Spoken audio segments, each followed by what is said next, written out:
क्यों नहीं किया कॉल तुमने? हाँ, खाली है क्या?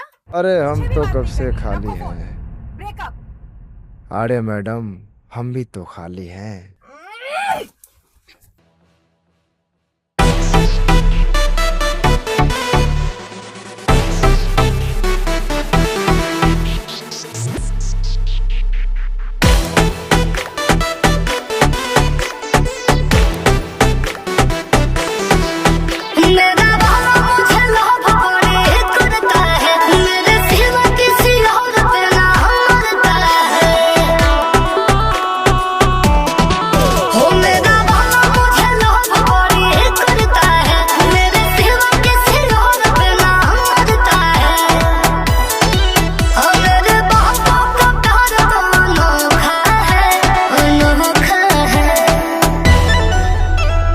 प्यार मोहब्बत धोखा है, मजा लो डार्लिंग मौका है।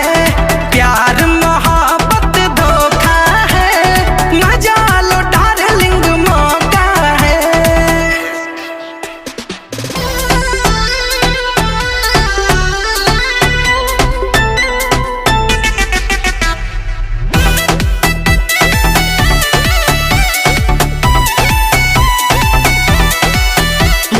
बाबू है लाखों हजारों में, वो तो जलता है मेरे इशारों में। अरे आज न तकल दिल तोड़ देगा वो, दोसर मिलेगी तुझे छोड़ देगा वो। जज्बातों में हाथ मेरा रोका है।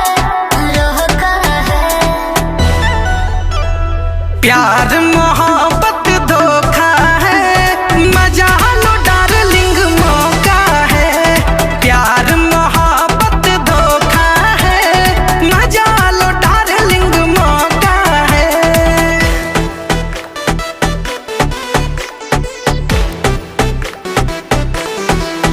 झूठे बात से ना